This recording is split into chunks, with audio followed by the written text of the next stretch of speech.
Mbote bandeko. Internet continue toujours kozika. C'est kozika. La famille. Tozomona nde mambo Ariashu na Blaise na Maktabu ndenge continue ka koyinda. Maktabu akoki na ibeste. Akoki na ishok te. Maktabu aye kosenga pardon. Mais toyebi te, est-ce que pardon ya Maktabu ba mama bandimi yango? Est-ce que Ariashu andimi pardon wana? Tote. Mais toza na ba voice awa, toza na Ariashu, toza na ye moko Maktabu ndenga zo senga pardon bandeko. Après avoir kobimisa maloba oyo ya lobaki. Maktabu andimaki te ke mama wana ako enregistre ye. Maktabu andimaki te ke makambo oyo ekoma na ampleur oyo tokomi nango lelo na internet. Parce que ya lobi a maîtriser ka internet. Mais ce que a comprendre te na maîtrise wa za nango ya internet e bandi ndenge nini makambo na ye ebima na internet ebima et comme à la portée de tout le monde ma voice les kabwe ezonga nde bozomona.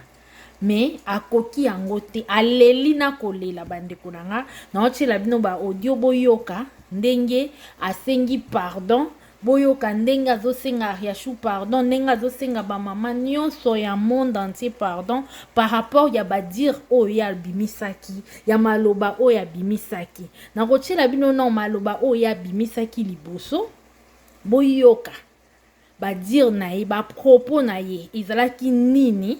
Parce que na bandeko ebele ya msu bayokaki yango te. Après ça na ya otila bino o ya pardon na ndenge na ya otila bino parce que Ariashu pe na côté na ye à réagir. Alors to yoka Ariashu côté na ye à réagir ndenge ni bandeko na otila bino nanu boyoka na Maktabu par rapport ba propos o ya bimisaki. S'il vous plaît la famille, en attendant na olingana tila bino ba audio bo liker bo partager. Et ça la biso bien bandeko bo like bo partager vidéo na biso to yoka ba audio ya Maktabu par rapport ya makambo oyo ba propos na ye atenaki ezalaki ndenge nini ti ya koma na niveau ya koya kosenga pardon epai ya ba mama bolanda. Kuna uyebi komele fana kati ya taba 50 fois. C'est ça. Na masoko na makambo yoto tutu. Memeli. Ngana kati. Na melisi na masoko. N'importe quoi. Sûr. Voilà. Donc garçon là pena amona ki roi nga tout ça donc na amona yonde wa. Bandeko bolanda ba propos. Oh nyonso eza ba propos oyo ndeko na biso Maktabu abimisaki par rapport ya Ariashu oyo ememi eti na place yo toza Polanda. Voilà, fallait la momia là, sur un mois la salle à 50 fois et tout bani. Yo soit continuer ça là yo ça. Et tu akoma ikaka azoto se insulter. Ono bani likambo auto ça ta komo loka ba raison. Akomo loka ba raison. Na raison. Tenga na loba na yepa na bango na omona clarté. Il faut mona mobali nango. Nisuka. Lokwa neti soye koya. Maktabu abia bando mona ni clarté bandeko. Bo konto continue. Aza bien te. Il pas occupé neta obetaka kara.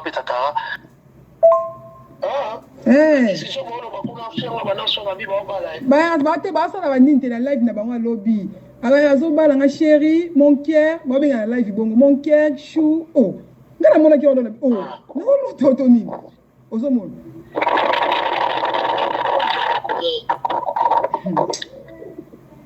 Bo like s'il vous plaît, bo like, bo partager bandeko to continuer na ba audio ya Maktabu. Déjà Sonia, mon cœur choussora la boire l'eau moro la place à outil, bauti la ya tapis de 50 fois. Total ali bala randenge et aux années lengit. Allez là c'est plaisir. Mais nga za mosi na ngate na vendre qui et tout bimi ensemble et tout. Na za mosi na ngate na bimisa ko ba bilo wana te na on posa na hotel. Pour le banini, moto memeli kuno yebi comme le voilà kati ya taba 50 fois. C'est ça. Na masoko na madame nyoto.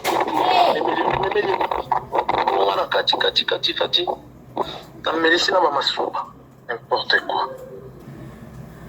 Voilà, la famille boyo qui va ici à Maktabou par rapport au ya ki oloba pona ndeko na biso Ariashu par rapport nde babimi basali boye kendaki ezongaki et ba propos o Maktabou abimisaki ezalaki te po ebima na réseaux sociaux ezalaki juste po asolola na ndeko oya mwasi bozo kazoloba wana ndeko wana ya mwasi bandeko la fois passée na expliquaki bino aza nani ndeko wana ya mwasi aza mukolo mobali oyo Ariashu akomobima na ye sikoyo mobali wana azalaki camarade ya mobali ya papa ya bana ya Ariashu oyo abandoko lukela papa ya bana Ariashu musala abando ya na ndako de temps en temps bazalaki bien et tout mais Ariashu ayebaki ke mobali wana pe ipaete abimaka na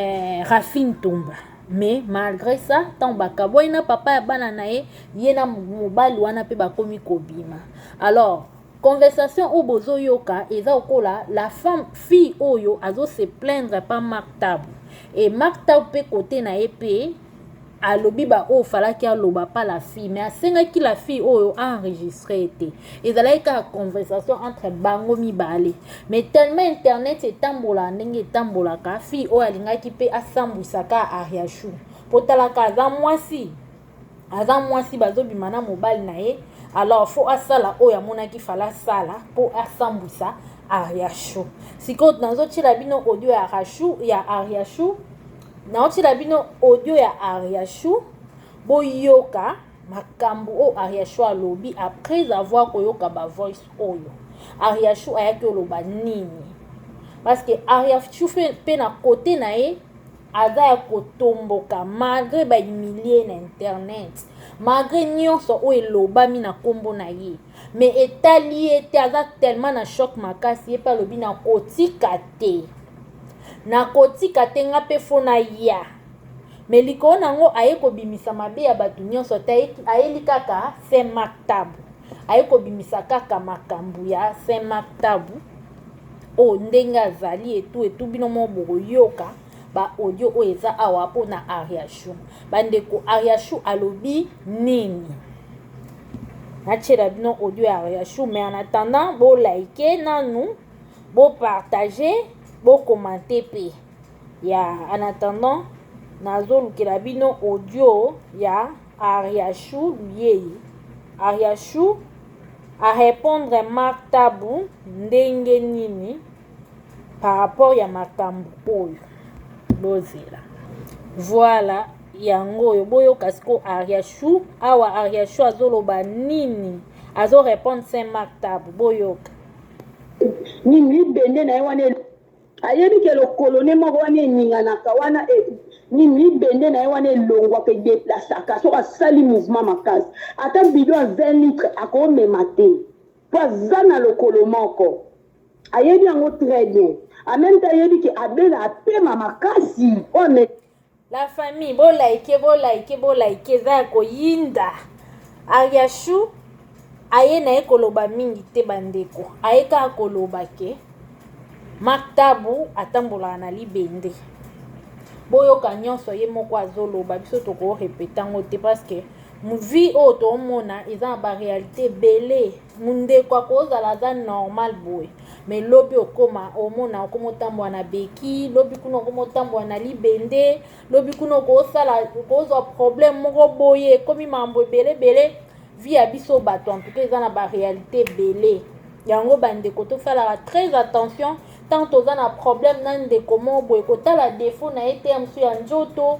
mosusu akoma koka mosusu boye oyebi te problème oyo akoma nango euta wapi akutanaka na problème ni na vie mosusu abotamaka na ye bongo te mais Ariashu toyebi ke asali yango na se ya kanda atalika genre ya humiliation oyo azwi na internet monde entier bandeko ebele surtout ba communauté congolaise nyonso baolobelaka ye omelela yango Yangwana bomoni aye vraiment aeko loba oyo yepe fala loba parce que yepe na côté na ye aza choqué et ba maman musu pe baza choqué par rapport ya makambo oyo Maktabu alobaki. Bolanda to continuer audio. Ango bakisi. Donc ayebi ka kola la moi si 50 fois dans un mois té. Maintenant ça comme Ariachou. Encore Ariachou abomé la ba congolais nyonso ba kufela ba papa Ariachou mtalia ba papa na bango. Ariachou abomé la ba congolais nyonso ba maman bango ba kufa. Ariachou mtalia ba maman na bango. Ariachou abomé la ba congolais nyonso ba kufela ba na Ariachou mtalia ba na bango. Donc ce quand comme Ariachou est dans les réseaux sociaux, bo comme luka bo kita mtuna ngana si. So ye pembe na ngai. Et que ngana moni ke relation na biso Ariachou pe alobi a demande aina eka ko démentir ango ba propos oyo Maktabu alobaki la famille. Aina eka pe koloba kaka. Po ya alobi na ndenge santé ya Maktabu eza akoki kosala makambo oyo alobaki te. Est-ce que nani azoloba vrai entre bango mibale Maktabu na Ariachou nani ayekoyebisa biso solo bandeko oyoka biso eke musika te naza na droit akoboya ya koevite s'il vous plaît mutu akoloba ke vanda yo moko mutu akoloba ke vanda la famille boyoki Ariachou ndenge alobi nazobandela po boyoka bien nini libende na ye wana ayebi ke lokolone moko wana eninganaka wana nini libende na ye wana elongwaka edeplasaka soki asali mouvement makasi ata bido ya 20 litre akomema te po aza na lokolo moko ayebi yango très bien en même temps ayebi ke abela apema makasi oyo amelela yango bakisi donc ayebi ke akolala mwasi 50 fois dans un mois te maintenant ça comme Ariachou encore Ariachou abomela ba congolais nyonso ba kufela ba papa Ariachou mtalia ba papa na bango Ariachou abomela ba congolais nyonso ba mama bango ba kufa Ariachou mtalia ba mama na bango Ariachou abomela ba congolais nyonso ba kufela ba na Ariachou mtalia bana na bango donc ce quand comme Ariachou est dans les réseaux sociaux bo comme luka bo kita mtuna ngana si so ye pembe na ngai et que ngana moni ke relation na biso eke musika te naza na droit akoboya ya koevite s'il vous plaît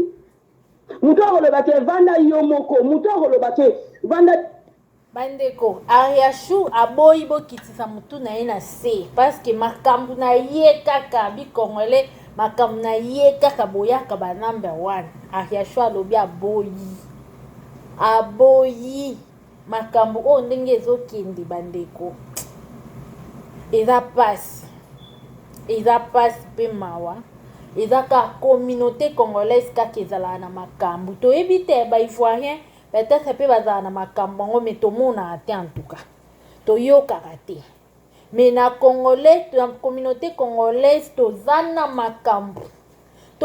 makambo ya basorti nyonso ya bolumbu epai makambo ya babezi ya kofinga bamama epai ya kofinga bato bakufa epai donc toza na basorti nyonso ya makambo na communauté congolaise eza malamu te bandeko na ngai eza malamu ata mokie te se Maktabu ye moko akoki na ye base oyo te aye kosenga bamama pardon bandeko nayebi te soki bamama bokolimbisa ye aye kosenga mpe Ariachou pardon atoyebi te Ariachou eske akozwa esika na motema na ye alimbisa ye mpo esali soni se Maktabu na age na ye akokozala mpe na ba 50 ans on ne sait jamais mais na age na ye akoma na baniveau oyo se Maktabu ayebisi biso ye amaîtrisaka internet alobi ye ayebi ndenge nini akomaîtrise internet mais sikoyo bandeko bakamwe koma ye kokweya na makambo oyo ntina niveau oyo parce que mutu amaîtrisaka internet ti okomaka na baniveau oyo eza vraiment mamo ya soni mpe pasi koyoka bapropos na ye wana ye moko ntango ayoki yango esali pasi nazotiela bino baaudio oyo ya se Maktabu ndenge aye koseskize asengi bamama pardon asengi Ariachou pardon boyoka maloba ya Saint Mactab la famille. Bo like, s'il vous plaît, bo like, nazotiela bino voice ya Saint Mactab alobi nini. Melibala na mbino etala yenga te. Ombinga ozolela okosi ti bato wana bafingaki nga oenregistre nga. Et l'enregistrement yango osali émission quelques secondes après nabingi olingi oyambanga te. Et c'est moi qui sali. Et tu as sali aussi la personne où on va la destiner qui est un jour voilà. On a signé pardon. On a signé plus ma maman, il y a surtout pardon. On a aussi justifié. On a su zoomer pendant l'internet. Mais pour réussir, il y a volé ça. L'homme qui maîtrise Internet. Pour réussir, connaissez ça. Vous avez réussi. Vous continuez comme ça, là, on a battu nos sources. Merci. Bandeko boyoki Saint Mactab azolela ma ya miso ezokotanga ye kaka boye. Saint Mactab asengi pardon na ba mama. Saint Mactab ndeko oyo mwasi wana ntango basololaki na ye basilisi. Saint Mactab abandiko ndeko wana akei oke enregistraki mbala moko akesala émission. Saint Mactab ntango amoni émission wana bandi kobenga ndeko mwasi pe alingi suko yamba ete. Saint Mactab azalaki desi esalaki epasi makasi. Nde yango bomoni aye kosenga bolimbisi na bamama epuis aregrete na ndeko wana ndenge eza kwa atrikaki eza kwa atrikage mo boye parce que basololi na ye ayebisi ye pe bien pardon masolo tozosolola komemango na internet te esuka biso mbale mais azalaki surpris amoni masolo nyonso basololaki ekoti na internet bandeko esali epasi parce que aza humilie na moment oyo ya kosakana kutu te bandeko. Qui est un jour voilà. On a signé pardon. On a signé plus ma maman, il y a surtout pardon. On a aussi justifié. On a su zoomer pendant l'internet. Mais pour réussir, il y a volé ça. L'homme qui maîtrise Internet. Pour réussir, connaissez ça. Vous avez réussi. Vous continuez comme ça, là, on a battu nos sources. Merci. La maman voulait me dire la bande l'a sauté. La salle a ôté la carrière. La bande l'a sauté.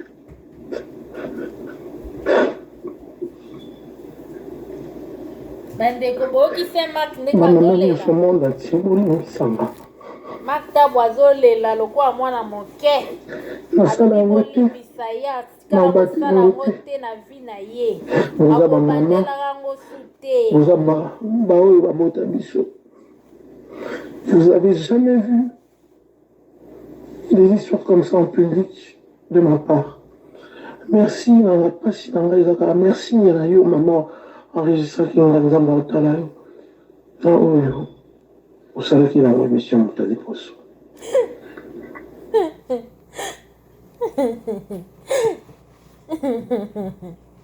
Bandeko boki Saint Mactab aleli yango mobali azaka mobali omoni aza sérieux boye makambo mosusu ondima te ke ye moto akosala yango neti ba Saint Mactab vraiment so otali ye boye eske makambo oyo toyoki na baaudio eske vraiment Saint Mactab akosala yango na kotaleka boye ndenge azalaka na ye mutu moko vraiment aza respectueuse. Est-ce que akosala makambo est-ce que bokondima ke ye akokoma na baniveau oyo mais quand nde balobaka l'apparence est trompeuse donc ya bomoni c'est Maktabu akomi na ba niveau oyo ya ba humiliation ya boy et ayebaki te ke bazo triquer mais tala siko tricage et salami ndeko mobali akoki ko supporter bezo te ti aye kolela devant bino ayoki soni te aye kosenga pardon.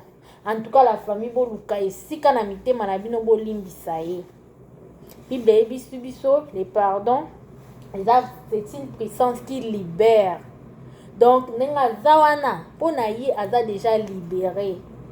Bolimbisa ye Ariashu muto bozalaki na ye ayi asengi yo pardon de koluka esika na motema na yo olimbisa ye. Manke ba problème oyaki eza ba jalousie na bino entre vous.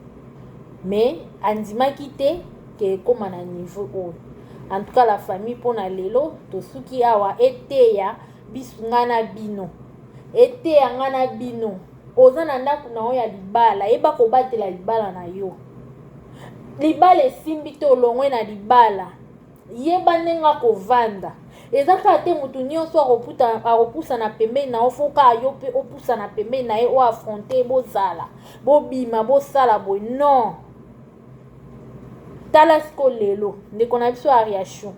Emsu na kote na ya mona ike se Maktabu alinge na bolingwa solo. Emsu so kopesa esengo tina libala. Me suka nango esuka ye na nzela. Kote pe ya se Maktabu emsu amona ike nazwi petit to vraiment makamnya so eleka bien toke tina libala. Me suka nango tala isike bo ememi bango.